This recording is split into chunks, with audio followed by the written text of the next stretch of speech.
Bismillahirrahmanirrahim. Assalamualaikum warahmatullahi wabarakatuh.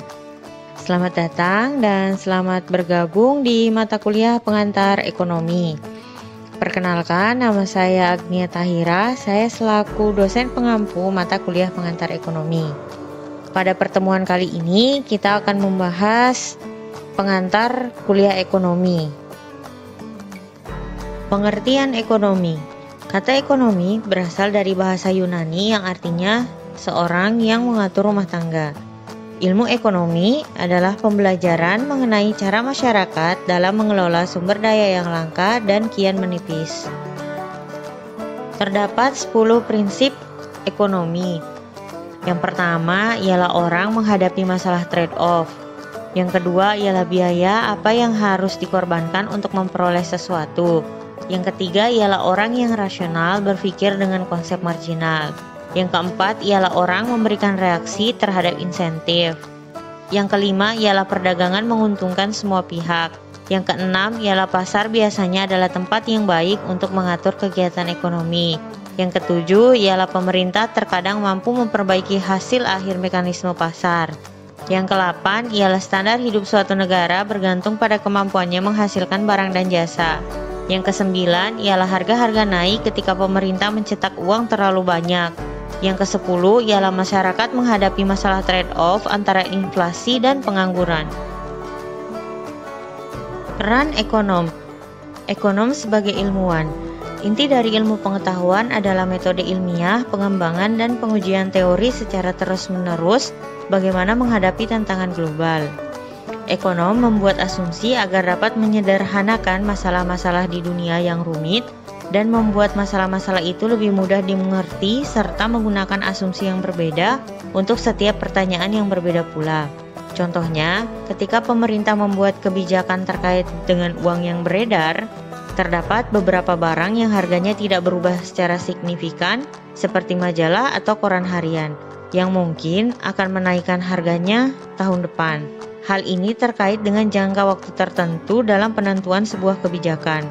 Kita bisa mengasumsikan bahwa harga tidak berubah banyak dalam jangka pendek. Akan tetapi untuk mempelajari kebijakan jangka panjang, kita mengasumsikan bahwa harga seluruhnya bersifat fleksibel. Ekonom menggunakan alat-alat peraga yang disebut dengan model untuk mempelajari dunia. Yang kedua ialah peran ekonom sebagai penasehat kebijakan. Terdapat dua pernyataan yang sering dilontarkan, yaitu pernyataan positif yang mempunyai pandangan atau analisis seseorang mengenai bentuk kegiatan yang sebenarnya berlaku dalam perekonomian. Sedangkan yang kedua ialah pernyataan normatif yang bersifat menyarankan pandangan atau analisis seseorang mengenai kegiatan dan kebijakan ekonomi yang bukan saja dibuat secara rasional, tetapi juga dipengaruhi oleh value judgment. Seperti contoh pernyataan positif yaitu peraturan upah minimum menyebabkan pengangguran, sedangkan pernyataan normatif yaitu pemerintah seharusnya menaikkan upah minimum.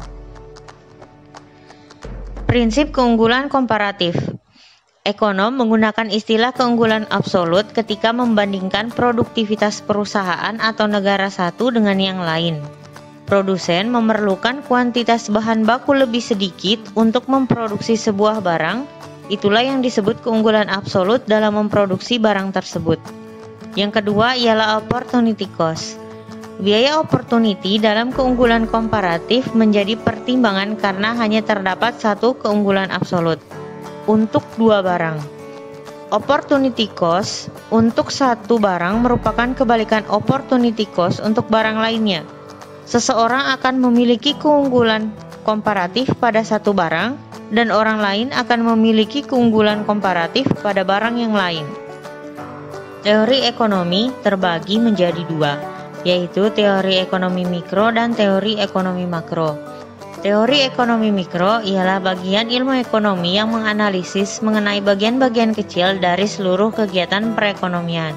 Sedangkan teori ekonomi makro ialah teori ekonomi yang menganalisis keseluruhan kegiatan perekonomian bersifat global dan fokus pada kegiatan-kegiatan yang dilakukan secara menyeluruh dalam perekonomian. Perkembangan teori ekonomi. Titik awal perkembangan ilmu ekonomi modern dianggap dimulai saat Adam Smith menerbitkan bukunya yang berjudul An Inquiry into the Nature and Causes of the Wealth of Nations, yang kemudian dikenal sebagai Wealth of Nation. Kemudian, John Maynard Keynes melontarkan pendapat untuk memperbaiki keadaan melalui bukunya The General Theory of Employment, Interest and Money yang terbit tahun 1936. Sistem perekonomian. Yang pertama ialah sistem pasar bebas atau laissez-faire.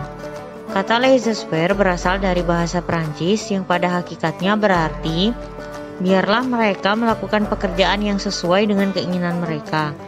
Maka pada hakikatnya dalam sistem laissez-faire, anggota masyarakat diberikan kebebasan yang sepenuh-penuhnya untuk menentukan kegiatan ekonomi yang ingin mereka lakukan. Filsafat atau ideologi yang menjadi landasan sistem ekonomi seperti ini adalah keyakinan bahwa apabila setiap unit pelaku kegiatan ekonomi diberi kebebasan untuk melakukan kegiatan-kegiatan yang akan memberikan keuntungan pada dirinya, maka pada waktu yang sama masyarakat akan memperoleh keuntungan juga. Yang kedua ialah sistem ekonomi campuran.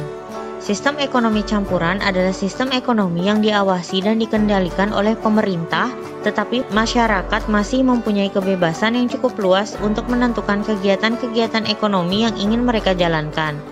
Mekanisme pasar masih tetap memegang peranan penting dalam menentukan corak kegiatan ekonomi yang dilakukan dalam masyarakat. Dalam perekonomian campuran, tujuan pokok dari campur tangan pemerintah adalah untuk menghindari akibat-akibat yang kurang menguntungkan dari sistem pasar bebas.